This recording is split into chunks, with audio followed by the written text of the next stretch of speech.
going over to Redford Gym where all these professionals train. And they pay you back, this was 1954, they trained you, they pay you $25 for 10 minutes of work. Man, you'd make $25 a week. Oh, yeah. And so, and then what they did is you go up there and you'd spar with them. They tell you, okay, you work on my head, you work on my body, or you'd work any way you want to, whatever they wanted. And they didn't really come after you, except you had to watch, because the last 5 or 10 seconds they moved in. They wanted to show you they were That they could hit. Professionals. Yeah. So I had been practicing this particular maneuver with this buddy of mine, where you're just sparring, just boom, boom, boom, and I sort of box left-handed, and boom, boom, boom, and then you bring it in, and when you got your fang down, he brings his up, and you're right there, you blind him for just a split second. I come around with a left hook to the gut, and I'm sparring with the weatherweight champion of the world, Ryder Webb, and I decided to try that, and it worked. I mean, I lifted him off the deck, he went across, and he hit the deck. When his ass hit the canvas, I was over the ropes and out of that ring. Oh, you going the other way? And he come on, come on, Lewis, back up here. I ain't gonna pay you if you don't come back. I never did. Ryder never did give me the. That's awesome. He said, I don't hold that against you. He says, you just got a lucky punch. I says, yes, sir, I did. You ain't gonna get a serious retaliation there. Oh my God. I've had a lot of fun in my life doing shit, think about stuff. Yeah. Like Admiral Lewis. What's this one? That's the one I told you earlier. Oh, with the Yeah. Bringing the airplane back. yeah. We had to do something. I mean, there was no way we could get back. And Captain was serious. He was not going to come back after us. Yeah.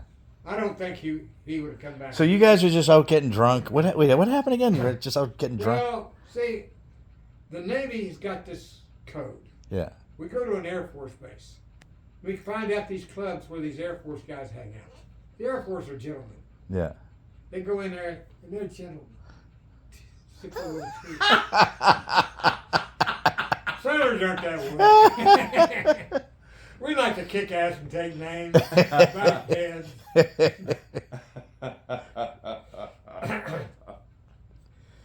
Oh my God.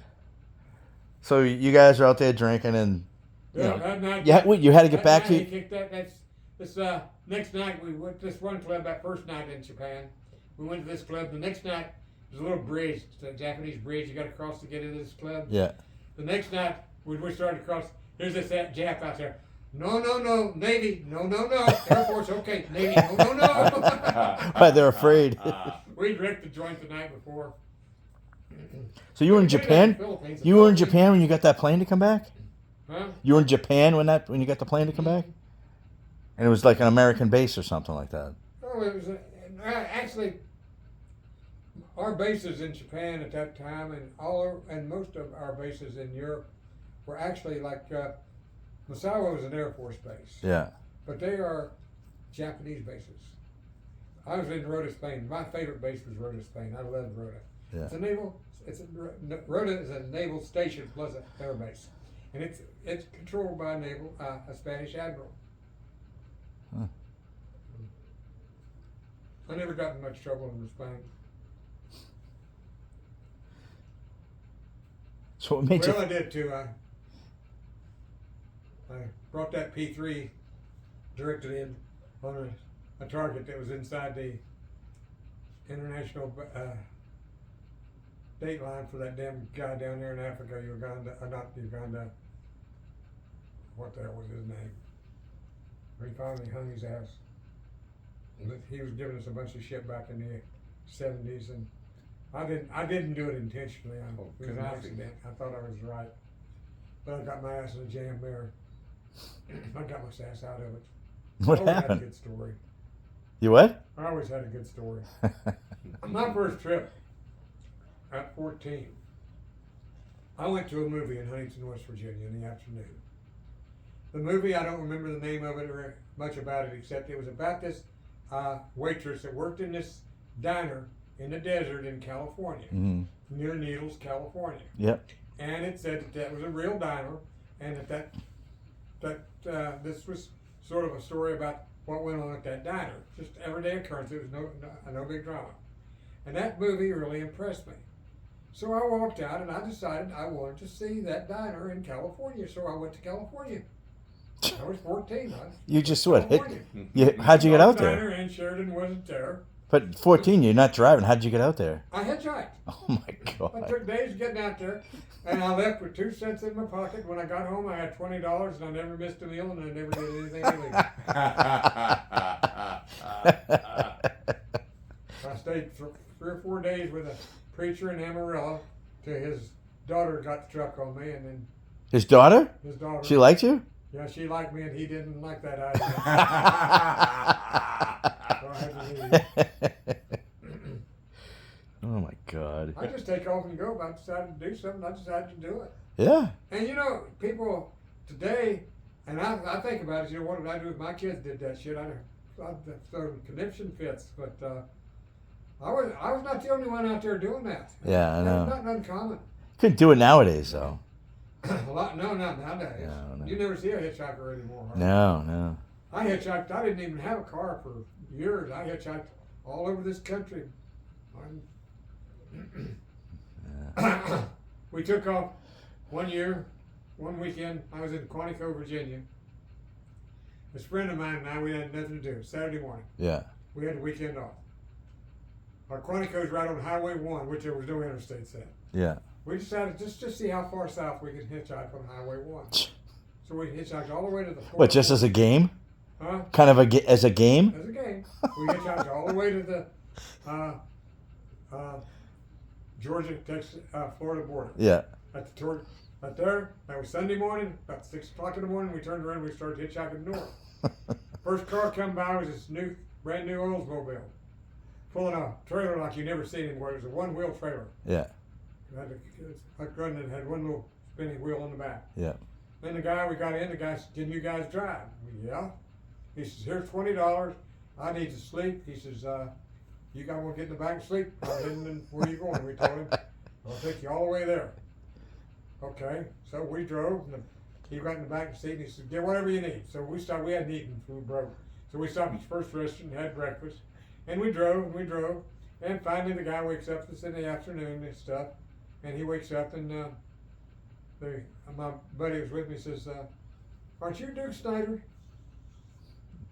You know said- who Duke Snyder is? What'd he say? Duke Snyder. Duke Snyder? No. Duke Snyder was a famous outfielder for the Brooklyn Dodgers. Oh, no. I wouldn't know. Back in the 50s. Yeah. He was one of the top Yeah. players of the Brooklyn Dodgers. Yeah. It was Duke Snyder.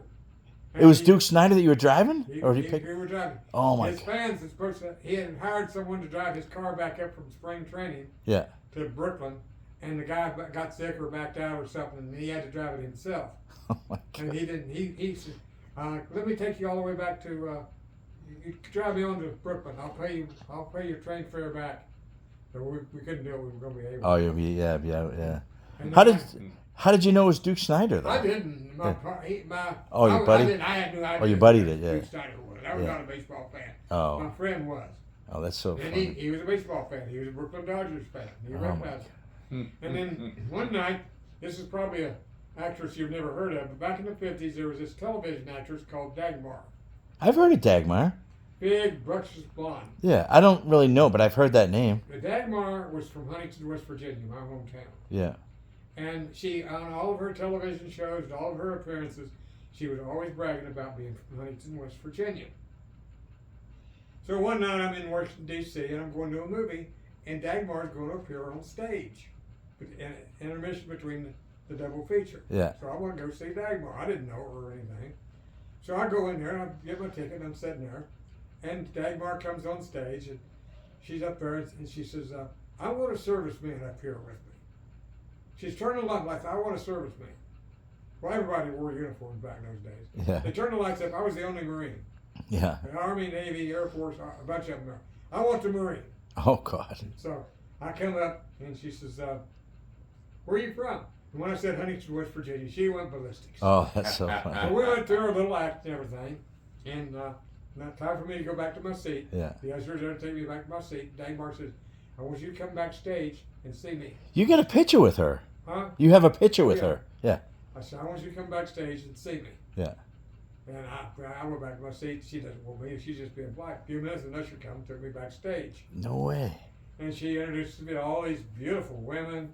And she takes me out to this country club in Washington, D.C. The only other servicemen in uniform there besides me, a PFC, one stripe, Yeah. second lowest rank in the military, are admirals and generals. So we're there, and I keep telling her, I got to get back to the base. I'm going to be late getting back to the base. And I happen to know the officer today that's on duty tonight does not like me, and he'd give anything to hang my ass. So she said, well, we'll take you back to the base. I was planning on hitchhiking back. So they got just 30 miles away. She drove me back to the base, and she says, I'll wait here to make sure everything's okay. So I walked in, I'm sitting there, and there's that officer today, that first lieutenant. He's standing there, he's waiting. He's got my ass. He says, what's your excuse for being late, Lois? I said, well, you're not going to believe me, sir. Lieutenant, I said, but I was out with Dagmar. Oh, yeah, I heard some big stories. I said, yes, sir, I was out with Dagmar. He said, can you prove it? He said, you prove you were out with Dagmar and let you off. I said, just a minute. Dagmar. What did he say? He let me off.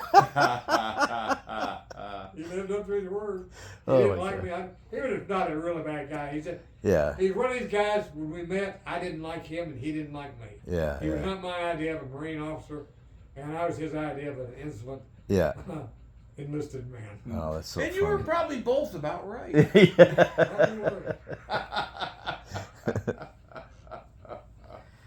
I never will. You know, one of the biggest things, though, emotional mental things. When my wife was dying out here, a few days before she died, she was very coherent, and I was talking to her. And I said, do you remember the first words I ever said to you? And a big smile come across her face, and she says, you, get over here. Why was that? I met her, I was standing at gate duty at Quantico, and she was... Oh, she was in the military too. That's coming right. through the Yeah. gate. Yeah. And I said, you, get over here. She come over. That was my first words I ever Did said. you cuff her and stuff her? Put her in the back of the. I had to get my phone had gone out of order, and I had to get a message, and I had her take care of it. She come back and follow up on the story. She come back afterwards after she made the phone calls to make sure to let me know that she'd done as I told her. Oh, okay. So Yeah. I feel a little bit sorry. I realized she was a college girl in OCS. You know, she was Yeah. not a real Marine Yeah. like I thought. So I apologized for talking so rash to her and everything. Didn't really think much about her, and I asked her if she'd like to go out the next day for have pizza with me. Yeah. And she said yes. So the next day I met her and I took her out to pizza.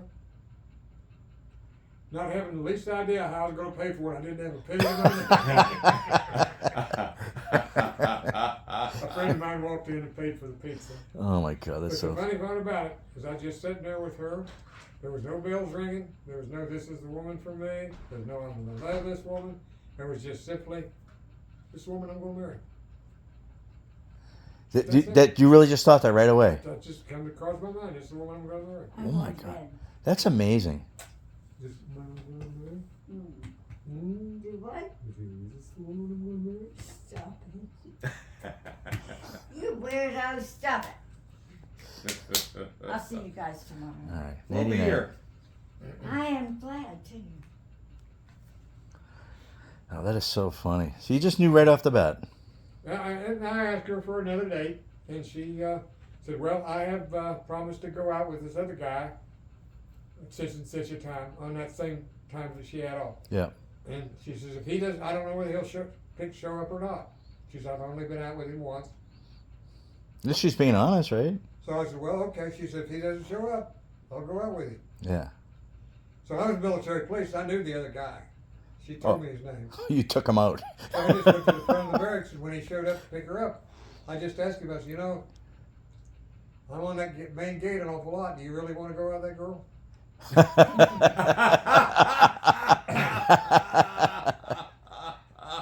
He decided he didn't want to go out with her. Oh my God, that's hilarious. And then 68 years later.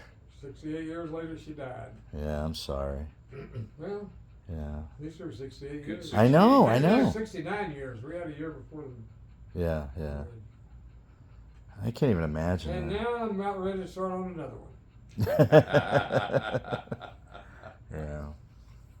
Well, you've definitely lived an interesting life. It's I stop and think back about it. Sometimes I stop and wonder, did I really do those things? Today it just doesn't seem. But back in those days, it's just the way it was. Just the way it was, yeah. Yeah. Yeah. Marines today, Navy going, even the Navy and Marine, they still go in these bars. But I was reading some things on Facebook. I'm on a couple of sites of Navy guys, talking about the Philippines. The Philippines, you could get away with anything. Yeah. I mean, anything went. And shit. Yeah. They're a bunch of pansies over there. Yeah, nothing. Yeah. I looked at those bunks. I had a goddamn bunk in the ship. When I was there, Dale, so I didn't get the better things. My bunk was so close together. There were about 6 of them up and down. Oh, 6 bunk And beds? If you wanted to turn over, you laid on your back or on your stomach. You did not lay on your stomach. Oh my God. And if you wanted to turn over, you got out of bed and you got back in that way. Unless you were on the top, even on the top bunk, I believe, pretty Jeez. bad. I was laying there one night. That would suck if you're My claustrophobic. bunk, I was laying there, and we were out on our cruisers on the USS Yorktown, and there was this ladder going down, and the hatch was open. Every night they left the hatch open, and that was the chief's quarters. And I looked down, and there they had these berths, closed windows, light, and everything. And every night I'd crawl in bed, and I'd look down there, lights out, 10 o'clock. 5 minutes to 10, out of that bed I'd go, down that chief quarters. I made up this empty bunk. Those chiefs all looking around me. No way.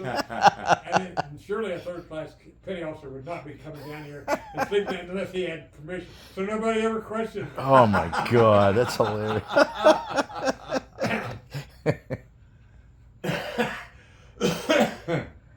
That is hilarious. When I went to work for Douglas Aircraft, they had this. Douglas was very famous about laying off people. They got paid by the government contract because they got paid. But if you could look around, you could get yourself another job. And I knew I was going to get laid off. And I had a job where I'm only supposed to be in this one building.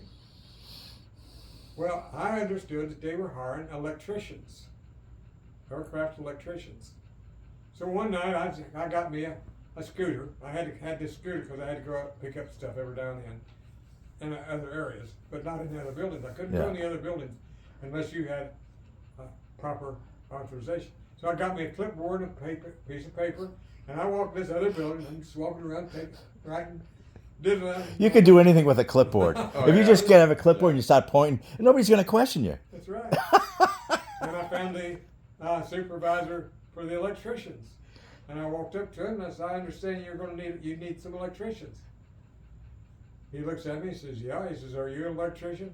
I said, "No, sir." I said, "You don't have a damn job in this place that I can't learn in 10, 15 No. minutes." You got hired. You should have been a salesman. I'm gonna go fill this up. Where did Jeannie go to bed? Or did Ken take her home? That might have been the thing, yeah. Because they both left